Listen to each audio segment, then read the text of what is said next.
Aïcha. waaw waaw. kooku ma ne Assane maa ngi nii si tribunal bi dañoo pause. Assane waaw. yaa ngi tribunal. waaw bi ñu posé nag ci laa génn nii di jël ndox pour war a duggaat ci biir. waaw. waaye Adji Sarr daal ak ki nga xamante ni mooy Ndeye Khady ñi ngi waxtaan kenn ku nekk li lay laaj yaa ngi koy tontu. waaye nag ki nga xamante ni mooy Ndeye Khady moom wéet na lool ci combat bi. ndax amul kenn koo xamante ni yaa ngi koy wéetali. ndax ki nekkoon ci wetam sax mooy jëkkëram ak capitaine Touré ñoom ñëpp dañ leen a jël témoin yëpp dañ leen a jël ajal leen sa kaw pour bëgg li Adji Sarr di wax ak Ndeye Khady di wax ñoom duñ ko fekkee duñ xam mooy lan.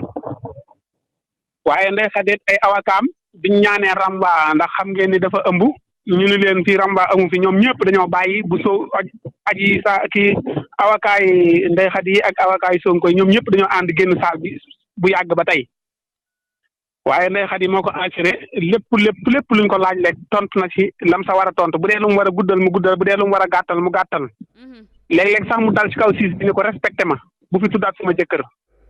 ndax xam nga ne biñu demee ba Adji Sarr wax ni dafa am mandiyu siis bi nee na ko mandiyu moomu sa mandiyu Sonko fa nekkoon ak sa jëkkër mandiyu kan moo ko moom mu ne ko respecté ma bu ma ko waxati mukk ndax xam nga ne Adji Sarr dafa wax ne dafa am mandiyu ak nettali it na ni nga xamante ni yëpp doon na ko maaseeg ya sa topp xam nga ne maître El Hadji Diouf jël na yëngal saal bi waxtaan si lu yaatoo yaatu laaj Adji Sarr di ko tontu mel na ne luñ répété la ñoom ñaar.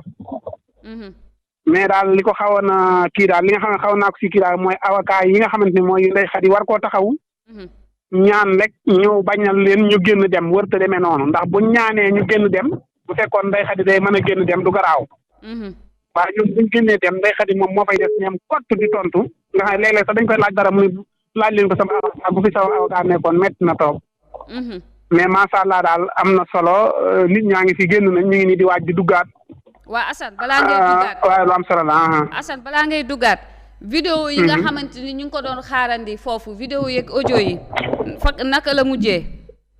waaw loolu nag maître El Hadji Diouf sax bi mu ko laajee dañ ne ko loolu mënut a nekk ndax xam nga ne audience bi it yombewut noonu am na vidéo boo xamante ni ay xale yu xong ay xale yoo sol ay cité yu xong ak silib yu xong boobu biñ ko wanee Adji Sarr dañ ne ko kii nee nañ yow la Adji Sarr dañ ni man li ñuy xam ma leen kon vidéo bi gars yi doon windeel yëpp naan Adji Sarr ak kii Adji Sarr nee du moom te xamu ko waaye it xam nga ni vidéo yeneen yi nga xam ne ñu ngi koy wax it procès bi mën naa dem fii ba ajjuma waaw mën naa dem fii ba ajjuma ndax nekk nii ñu ngi waxtaan buñ demee ba minuit wala une heure wala 23h mën nañoo pause bu subaa bu ñu xëyaat ñëwaat fii ba ajjuma mën na faa àgg ndax du procès bu yomb ndax 400 nangam paas du lu ndaw. 471 pages. waaw loolu nag du lu ndaw donte nag avocat yi moom pare nañ ci ndax yu Sonko xanaa ñu ñëwaat waaye daal pare nañ si tey bu fekkoon ñëw nañ fi nag dina mën a gën a compliqué dina mën a gën a yàgg mais ginnaaw nekkuñu fi yoo Adji Sarr moom wax nañ ba pare léegi nag li des mooy siis bi rek Adji Sarr wax na Ndeye Khady wax na avocat yi wax nañ léegi nag li des mooy témoin yi te témoin yaa ngi sa kaw xamoo ba xam bu wàccaatam déet. waa Assane. sànq ñu ngi jot ay information te léegi wax nga ko ni que ay avocat Ousmane Sonko dañoo génn salle bi. loolu sax.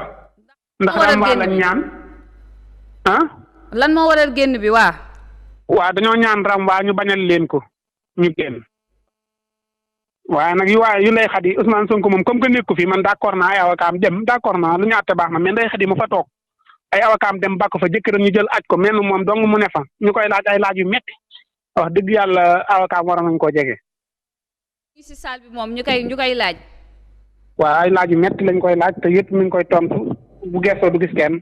avocat mi dañoo mer génn wala dañ leen génne salle bi. ñoom ñoo génnal seen bopp ñoom ñoo ne Ndeye Khady dafa ëmb nañ ko bàyyi ba mu am doom wala ba mu kii daal après gars yi siis bi bañal leen ko ñoom ñu mer génn ñoom it. waaw bi ñu génnee nag Ndeye Khady moom mënut a génn mu toog assuré ko nee na man samay avocat génn nañ ñëpp dem nañ waaye yàlla laa desee te yàllaa ngi fi muy lu daw yaram bi mu ko waxee. am na solo macha allah Assane Mesere xam naa balaa. ci kanam tuuti balaa émission bi di jeexaat di nga jot a duggaat. balaataa pause bi di jeex ma duggaatee nag sa saal bi moom bu ma wuyoo téléphone rek waaye di. waaw saal bi moom doo fa. ma duggee ci biir moom ma duggee rek waaye di waaye xam naa ne daal moom son yi bu man mën naa koy am waaye message te samay message xamut lu ma bind du ko xam. waaye macha allah am na solo sa liggéey am na solo kontaan nañ trop si yow Assane.